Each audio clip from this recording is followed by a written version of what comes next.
Hello, everyone. Welcome to Thought Leadership Thursday. On Thought Leadership Thursday, we ask industry experts to join me so that we can dive deeper into the technologies that they represent. Today, I have Benexia with me. Welcome, Remi, and welcome, Sandra. Hello. Thank you, Lynn, for having us. Yeah, thank you for coming on with me. Sandra, you're the CEO of Benexia, and Remi, you are the R&D technical director. Correct. So between the both of you, you know Chia, right? So tell me, what is Benexia? What is Benexia? I'll take this one. Benexia is today a chia ingredient manufacturer, but we started with chia seed a long time ago, actually, in the field with our partners and looking at the agriculture and all the new agricultural techniques that we would need to produce this small seed, right? And we brought this seed to market between year 2000 and 2010, 11, 12. And after that, chia was a boom in 2012. And with this success, we started to look into the ingredients and at the fraction of the chia seed with the idea to make ingredients for the food industry and to make from the chia seed something more easy to play in the food industry, in beverages, in extrusion, in powdered preparations.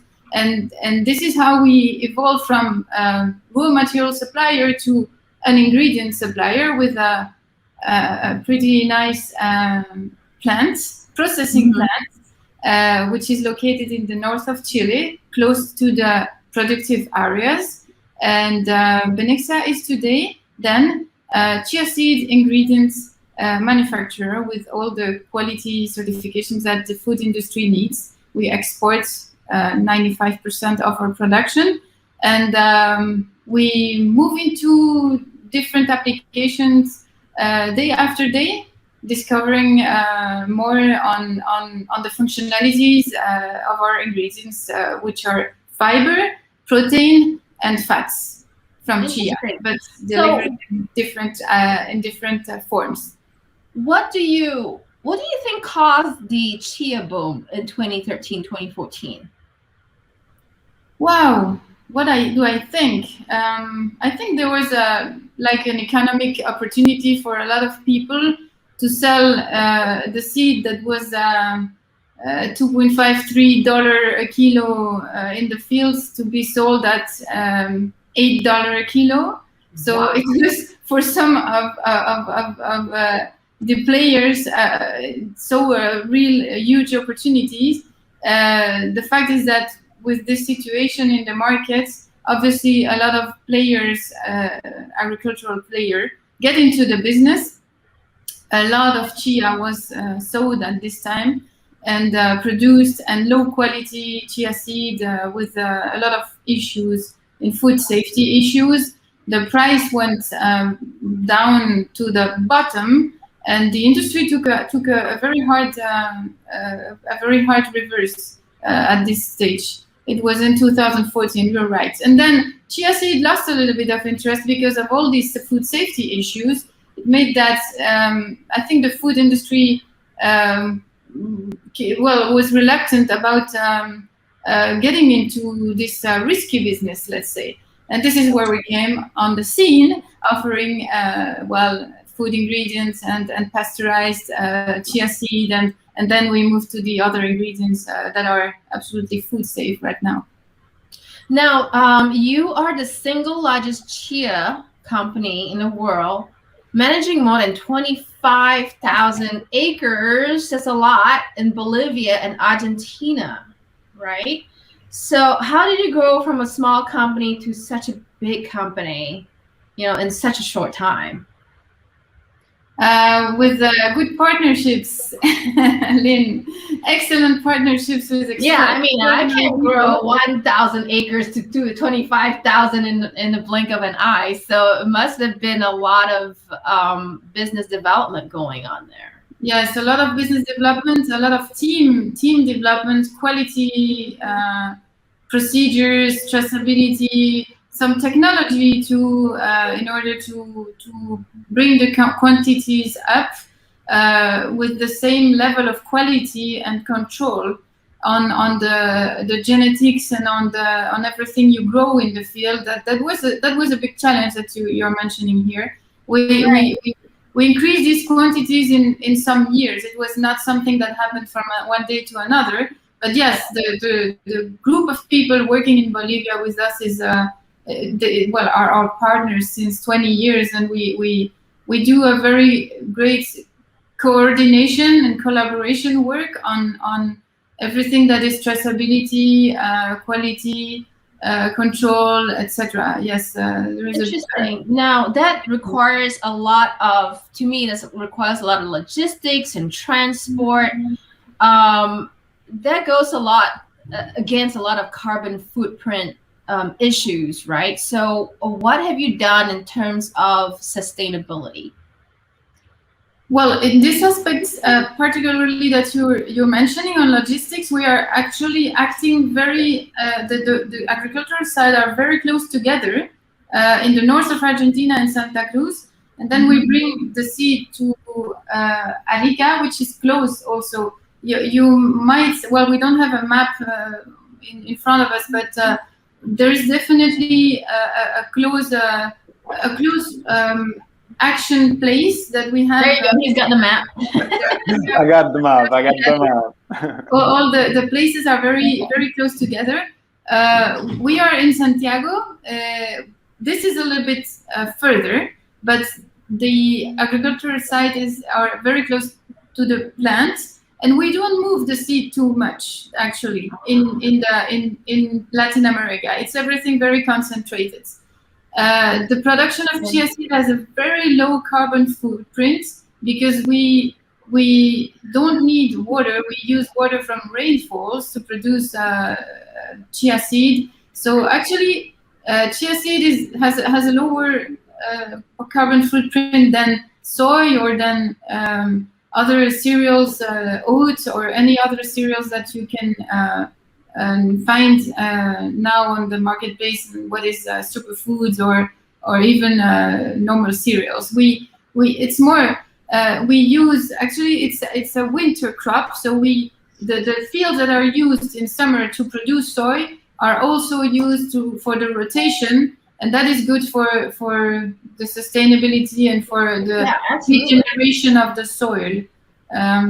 All our culture are done under regenerative agriculture, and this is very very important to us. How we work and how we develop the superficies, the surfaces that will be used for Benexia chia seed. It's really part of our priorities. Right. So for those of you watching and you would like to ask Sandra or Remi any questions, we are live on LinkedIn. So go ahead and put in your questions there and we can answer it. All right. Now, I would like to take a side step on the personal side of things. Like, Sandra, you founded this company. You know, you obviously sound to me like you have an accent. Remi, you have an accent too. You know, don't mind asking, where are you guys originally from? You know, you're in Chile, obviously. Remi. Well, yes, we are in Chile. We live in Chile. Benexia is main office is in Santiago. But I am Dominican, born and raised in Dominican Republic, from European origin. That's why my physical is very European, let's say Southern French and Spaniard. And I actually did my study in universities in the United States and Canada. And then I moved back to South America. And then I ended up 13 years ago in Santiago. That's why you have all that different accents, right? Yes, it's really complicated. And people go, where do you come from? I'm Dominican. I am 100% Dominican, but nobody believed me. So that's it. Thanks for clarifying that. Sandra, how about you? What's your backstory? I'm Belgium. I'm from Brussels, and I arrived in Chile with the idea of working in developments, but I didn't know really on what. Then I found chia seed on my way in 2003, and I started with this. I stayed in Chile, met my husband, and have 2 kids here who are half Chilean, half Belgium. So happy in Chile. We travel a lot, you know. So obviously, Benexia is founded by women, yourself. Yes. And you operate in 3 countries. Where does your products go? Remi. Yeah, well, basically our product go almost. Where can people find your products? Okay, our main product are industrial products. So basically, all the food industry, nutraceutical industry use it. They are available in all the market in North America, South America, over 47 countries in the world, including Oceania, Asia. We reach to the South Pacific Asia, North Asia, Japan, even Korea, and in China. We, of course, we have a good distribution in Europe, and all our products also have the novel food applications, and I mean all the regulation body and acceptance for the European community. And we also distribute in the Middle East, Israel, in Iran, Pakistan too. So yes, we basically everywhere, you know. We cover a lot of territories. Yes, we have an amazing team of networking of distributor, agent, and sell teams that very similar companies like us, family based, very focused on the environmental, regenerative, nutritional mindset. You know, like let's give something good, and let's participate in this industry, providing great ingredient for the industry. So, for those of you who aren't very familiar with their products, I have here some products that Remi sent me. Maybe we can look at it a little bit more. Pretty much milled chia in powder form. And of course, thank you, Remi, for baking this, but this were pretty amazing products that you sent me. The cake, the keto cake, and the keto bread. Correct. So tell me, why keto? Well, actually, what we see in today's industry is that people are focusing on diet, on understanding what they want, the intake of diet that they have, no? And keto is getting very popular now. The keto diet, even is good and give a lot of benefits to the consumer, have a lacking in the fiber, right? And I believe, and we believe as a company, that the bread industry, the baking industry, just mean bread, cake, muffin, pancake is an excellent format of consumer to provide the fiber. And this is not only for the keto, but it's also for every population. You know that the daily recommended fiber intake is about 32 grams per day, and most of the country, the consumer are not getting even to 50%. Like 12 grams is the maximum, 14 grams. Yeah. And fiber is so important for the health of people, for the balanced nutrition. I'm not saying that, okay, it's going to cure you or anything, but it's going to give you a better nutrition. And if you have a better nutrition, balanced nutrition, you're going to have a better health and active life. That is key. Everybody recommend it. Everybody talk about it, but nobody consume it. And this is something that we need to do. That's true. And over the years, we have gone through that high fiber, whole grain trend, trying to increase the fiber, yet nobody really did it. And this is what I love about the keto diet, is because we say keto, and all of a sudden everybody wants to eat it. And by the way, it's high fiber. Correct. So it really impresses me that you have a product here that looks like a high carb product. Look at it. It looks like a high carbohydrate product. But really, what are the net carbs in here, Remi? It's only 2 grams of carb, and you have 11 grams of fiber, 12%, 12 grams of protein. And the best of it is that when you do ketos, you also want to have the anti-inflammatory property of the omega-3. And the good thing of working with chia is that automatically, whenever you get fiber clean, you will get the omega-3 claim too. So basically, you also getting at least a 20% of your daily requirement in omega-3 fiber, and this is great. This is why chia is a great ingredient for this type of application. Bakery, like whenever you want a muffin, like a snack, middle afternoon, middle morning snack, it's a great opportunity for it. So I want to share this because I'm sorry, in some cultures, eating and talking is rude, but this is so good. I had to eat it. This cake is delicious. You shared the nutritional table with me, so I want to share this with other viewers on here. And I want to share this because I want to show you how high the omega-3s are. That's what Remi was talking about. And look at that. It's 300 calories per slice, which is pretty much very typical of a cake.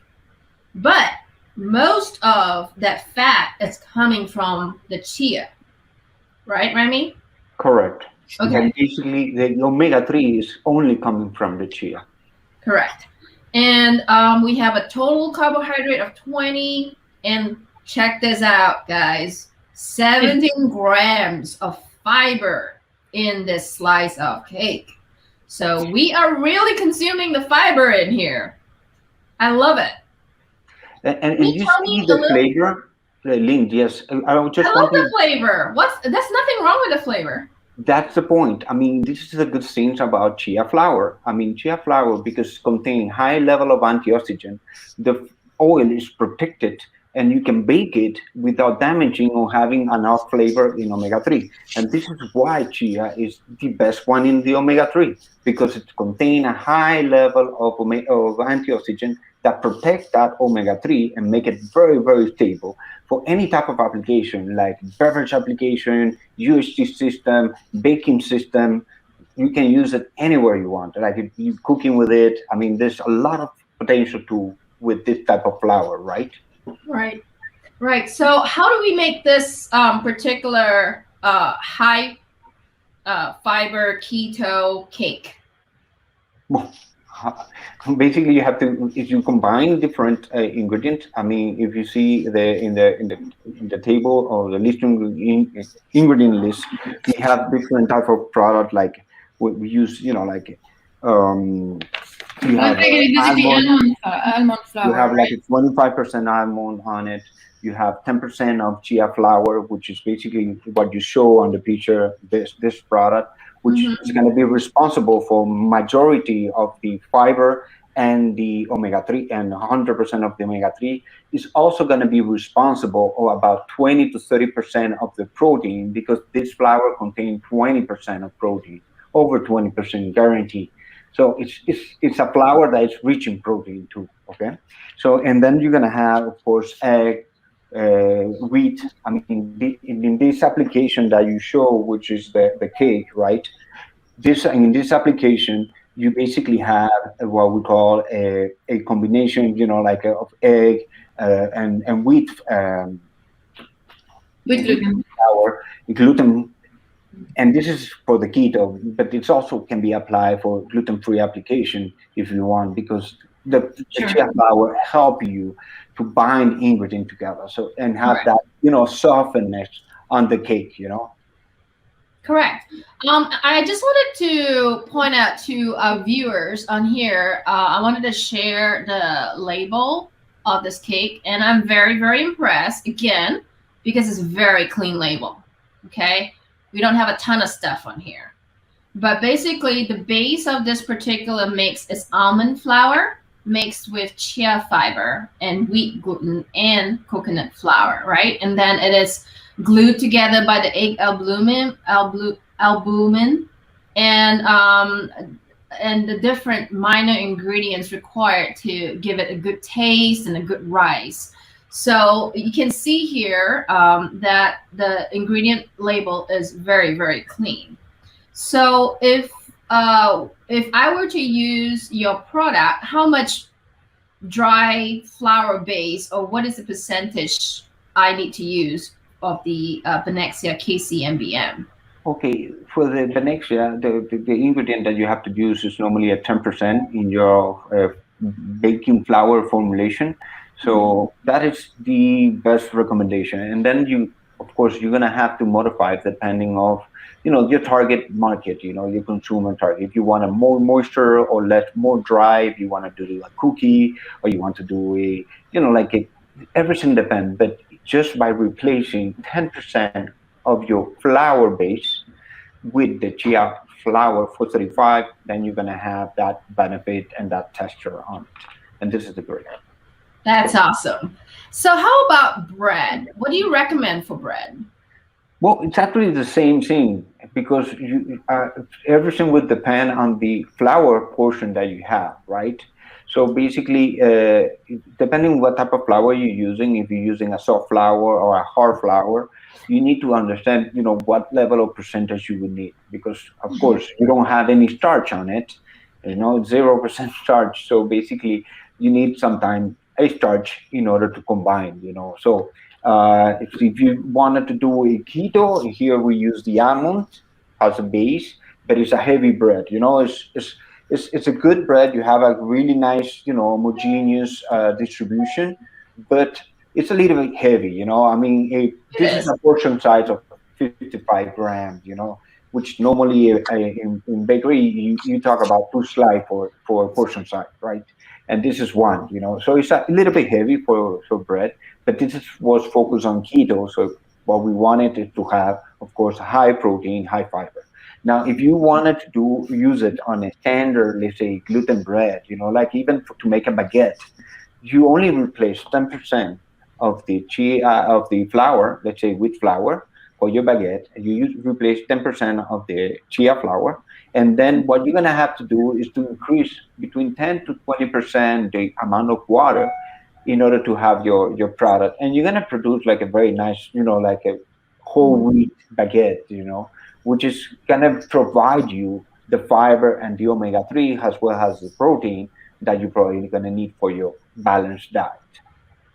That's great to hear because if we could fluff this up, I might eat bagels again. If you can make this as a keto bagel, I may eat bagels again. So just note to everyone out there, if you're gonna make keto bagels with Benexia chia flour, send some to me, okay? All right, Remi and Sandra, it's so nice to have you on. But before we go, I always like to ask my guests, do you have any leadership tips to share? Because obviously growing from 1 acre to 25,000 acre is not easy. So please share some tips with us today. I think we managed to have all our teams aligned towards objectives of better nutrition for the world.